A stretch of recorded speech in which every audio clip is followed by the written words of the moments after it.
Assalamualaikum warahmatullahi wabarakatuh. Pemirsa, informasi mengenai Kabupaten Kota Waringin Timur dan sekitarnya telah kami rangkum untuk Anda dalam Jurnal Kotim. Bersama saya Phoebe Srayu Anita, berikut informasi selengkapnya.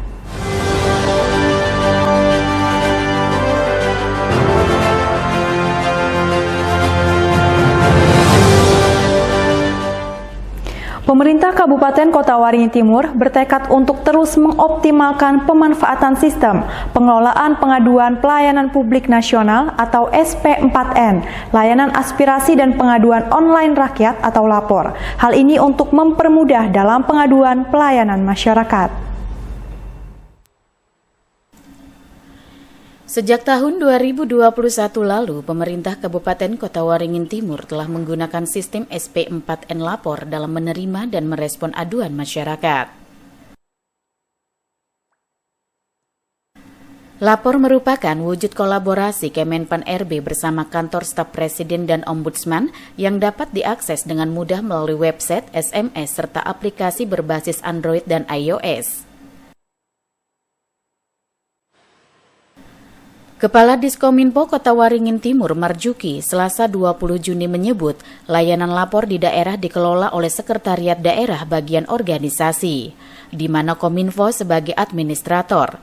Setiap aduan yang masuk akan diposisikan kepada SOPD terkait. Pada tahun 2021, terdapat 38 aduan yang diterima pemerintah Kota Waringin Timur melalui sistem lapor, 82 aduan di tahun 2022, dan 10 aduan di tahun 2023. Hampir seluruh aduan telah ditindaklanjuti oleh SOPD terkait.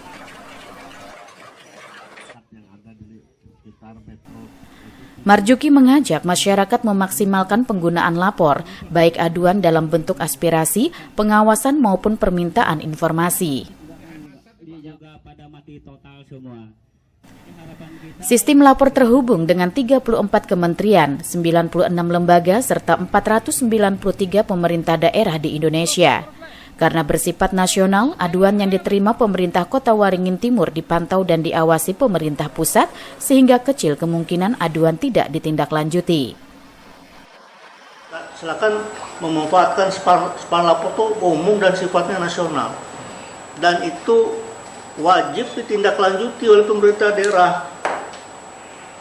Nah, silakan mau aduan itu kan bukan hanya bermasalah seperti disampaikan tadi, tetapi bisa berupa permintaan informasi, aspirasi.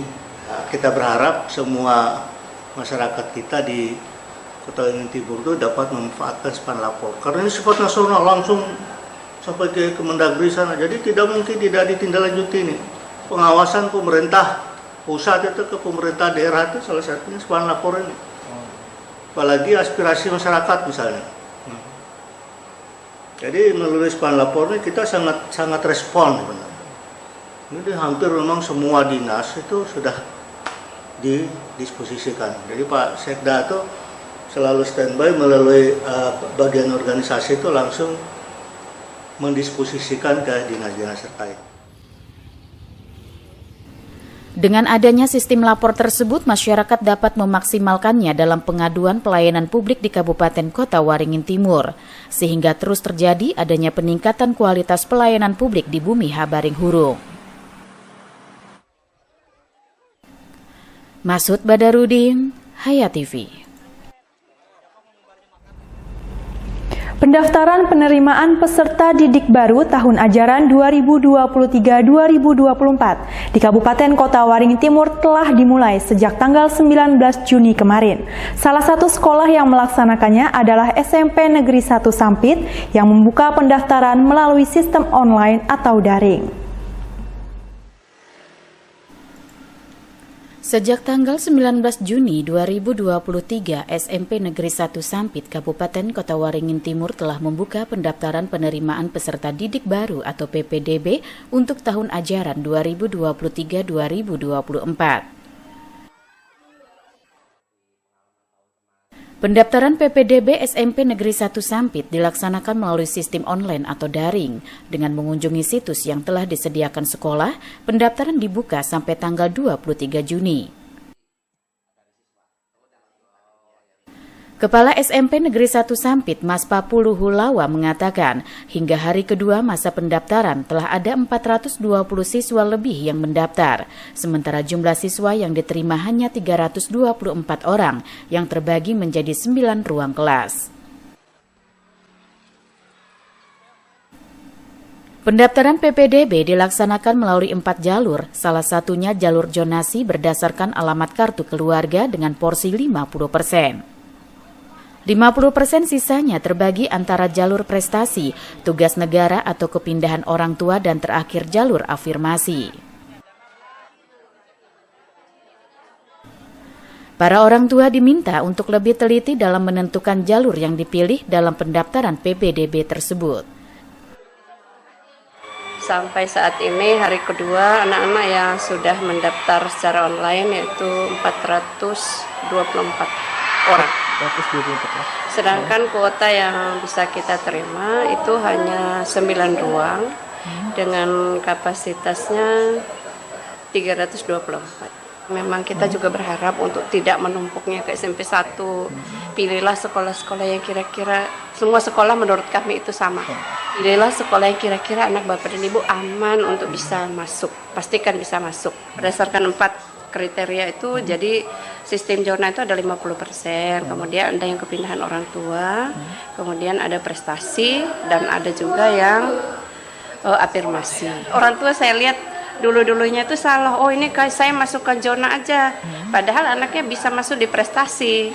Nanti kalau kita jumlahkan orang yang masuk zona itu lebih banyak dia. Kalau memang dia punya prestasi, silakan anak bapak ibu pilihlah jalur yang sesuai. Tahapan selanjutnya setelah masa pendaftaran adalah seleksi PPDB melalui verifikasi dan validasi data pada tanggal 26 hingga 27 Juni. Disusul pengumuman hasil seleksi pada tanggal 28 Juni. Kemudian pendaftaran ulang peserta didik baru tanggal 3 hingga 4 Juli, sementara hari pertama masuk sekolah pada tanggal 10 Juli.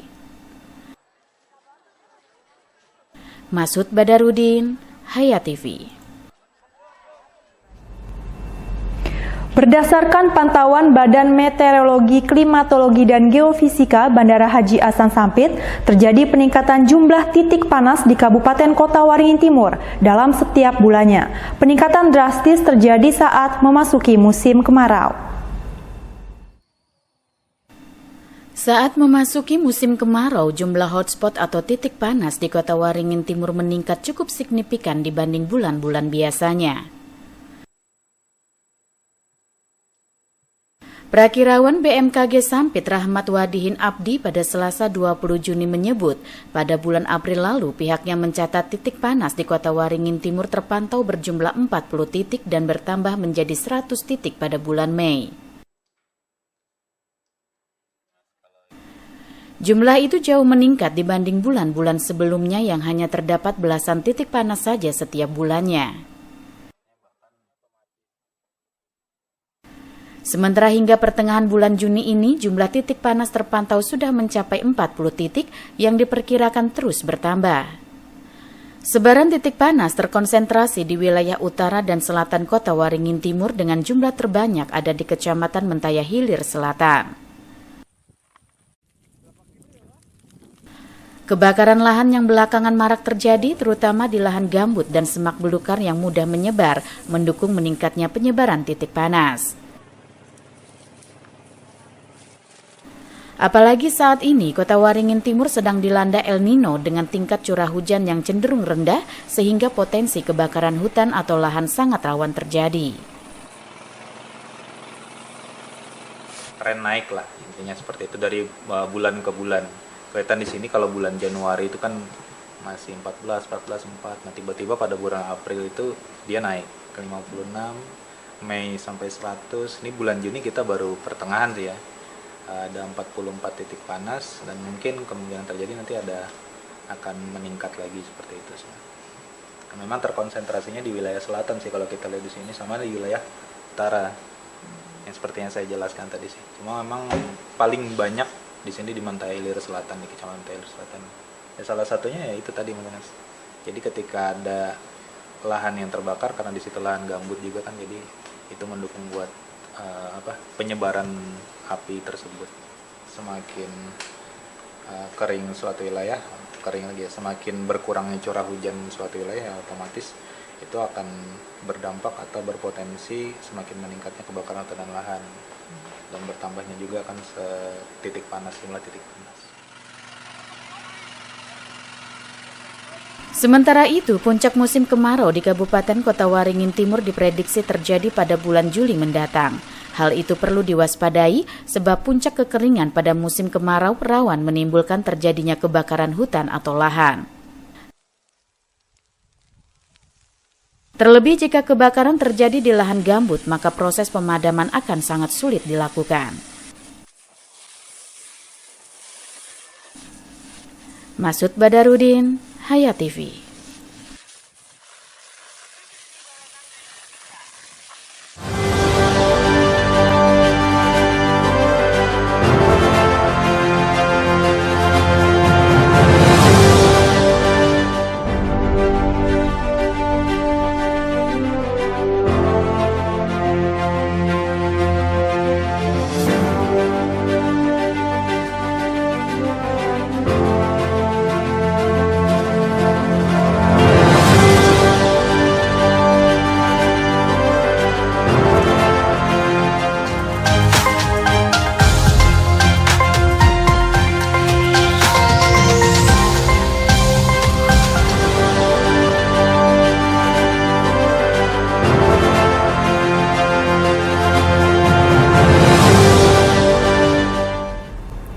Sempat dirawat selama 2 hari, balita korban kebakaran kandang ayam di Desa Kumpai Batu Atas akhirnya meninggal dunia pada Selasa dini hari. Tim Inafis Polda Kalimantan Tengah akan melakukan penyelidikan kebakaran peternakan ayam di Desa Kumpai Batu Atas guna mengetahui penyebab pasti kebakaran. Peristiwa kebakaran yang menghanguskan peternakan ayam di Desa Kumpai Batu Atas hingga kini masih dilakukan penyelidikan guna mengetahui penyebab kebakaran yang terjadi. Tidak hanya peternakan ayam yang terbakar, akan tetapi dalam kebakaran kali ini ada 4 orang menjadi korban yang terdiri dari pasangan suami istri serta anaknya dan 1 karyawan kandang lainnya. Setelah sempat dirawat di rumah sakit, korban kebakaran seorang balita bernama Anissa Zahra hari ini dinyatakan meninggal dunia. Pihak rumah sakit sudah berupaya memberikan pertolongan, namun takdir berkata lain. Bocah Malang ini dinyatakan meninggal dunia pada pukul 2:30 waktu Indonesia Barat setelah mendapatkan perawatan intensif selama 2 hari terakhir. Balita Malang itu dimakamkan pagi tadi di pemakaman umum Desa Kumpai Batu Atas, berdampingan dengan makam kedua orang tuanya. Ini yang kemarin, ini yang dikubur yang kemarin, yang 3 ini yang dari rumah sakit, yang 1 ini anaknya. Yang pertama. Ini tadi malam jam 12 filmnya. Tapi nguburnya tadi jam 9 tadi. Sementara itu, Kapolres Kota Waringin Barat melalui Kapolsek Arut Selatan, Kompol Swastika mengatakan, hasil dari pemeriksaan 3 orang saksi yang melihat kejadian di lapangan, asal api yakni dari tungku yang biasa digunakan untuk memanaskan ayam yang masih kecil. Sedangkan proses dari pembakaran tungku itu sebelumnya dijadikan bara terlebih dahulu baru dimasukkan ke dalam tungku kemudian ditutup. Percikan bara mengenai area tempat mereka tidur sehingga terjadilah kebakaran. Sementara para korban tertidur lelap dan tidak menyadari terjadi kebakaran. Menyampaikan bahwa hasil dari pemeriksaan saksi-saksi itu kemarin yang melihat langsung di lapangan, mereka itu asal mulanya api adalah dari tungku. Dari tungku yang untuk memanaskan ayam yang masih kecil. Ayam yang masih kecil itu dipanaskan, mereka pakai dibakar dulu apinya, baru jadi bara itu udah ditutup. Nah, oleh karena mereka tidurnya sampai lelap malam, jam 4 baru tidur. Nah, baru di situ apinya ada infeksi ke arah mereka tempat tidur. Saksi baru kita periksa, beda keterangan baru 3. Yang pertama Pak Joko yang mungkin lewat pertama pada saat mereka jaga.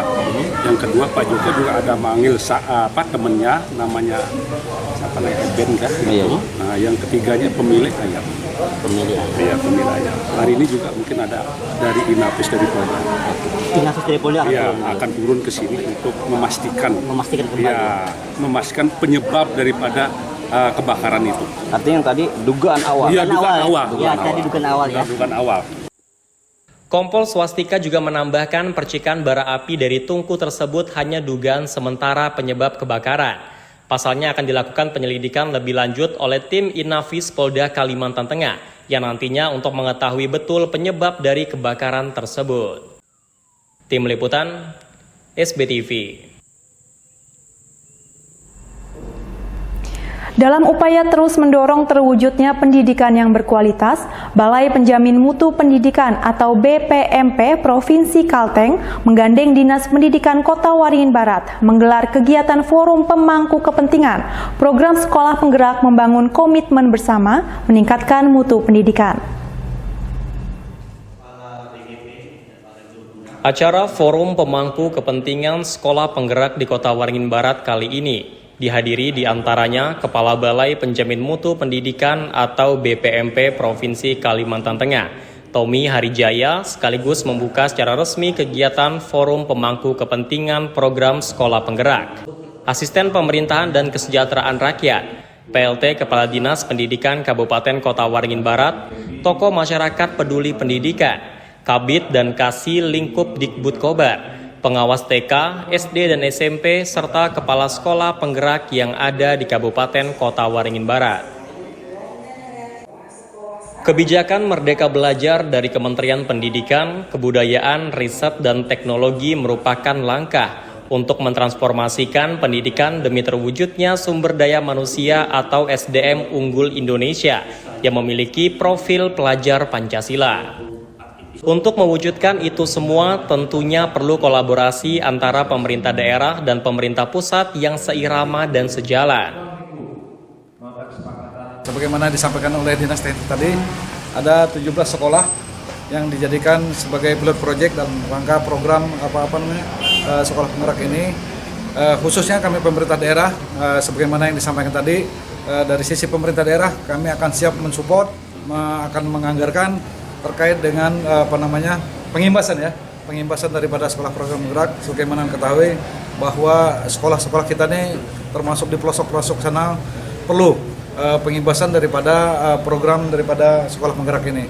Tadi bahwa kita akan paling tidak menjadi berapa besar tadi? 30 besar dalam rangka untuk pencapaian sekolah penggerak dan penjaminan mutu pendidikan. Sampai dengan saat ini sudah 24 episode Merdeka Belajar yang diluncurkan, di mana salah satunya yaitu episode Merdeka Belajar ke-7 adalah program Sekolah Penggerak. Program Sekolah Penggerak merupakan program untuk mendorong proses transformasi satuan pendidikan agar dapat meningkatkan capaian hasil belajar peserta didik secara holistik, baik dari aspek kompetensi kognitif atau literasi dan numerasi, maupun non-kognitif atau karakter untuk mewujudkan profil pelajar Pancasila. Program Sekolah Penggerak merupakan penyempurnaan dari program transformasi sekolah sebelumnya. Program ini mencakup seluruh kondisi sekolah, baik negeri maupun swasta, serta dilakukan secara bertahap dan terintegrasi dengan ekosistem hingga seluruh sekolah di Indonesia nantinya menjadi sekolah penggerak. Ini sangat penting bagi kita untuk bagaimana meningkatkan mutu pendidikan ke depan melalui program sekolah penggerak, guru penggerak, dan ini akan berimbas kepada sekolah-sekolah yang lain yang barangkali belum mendapatkan program itu. Kami mensupport dan mendorong bagaimana sekolah menyiapkan hal-hal yang menjadi persyaratan untuk mengajukan sekolah penggerak. Yang di Kabupaten Kobar ini sudah berjalan untuk tahun yang kedua ya, yang berjumlah di 17 ya, untuk di Kobar 2 SMA, jadi ada 19 untuk angkatan 1. Sedangkan untuk angkatan 2, untuk angkatan 3 itu ada 11 sekolah. Jadi ada jumlahnya 30 sekolah ini yang perlu dukungan, karena nanti pada tahun ketiga itu sudah menjadi tanggung jawab dari pemerintah daerah untuk melanjutkan program sekolah penggerak ini di kemudiannya, seperti itu. Pada kegiatan forum pemangku kepentingan juga dirangkai dengan penandatanganan serta deklarasi membangun komitmen bersama meningkatkan mutu pendidikan. Muhammad Nasin, SBTV. Demikian pemirsa informasi tadi sekaligus menutup jumpa kita pada kali ini. Saya Fibis Rayuanita mewakili jajaran yang bertugas mohon undur diri dari hadapan Anda. Terima kasih dan sampai jumpa. Wassalamualaikum warahmatullahi wabarakatuh.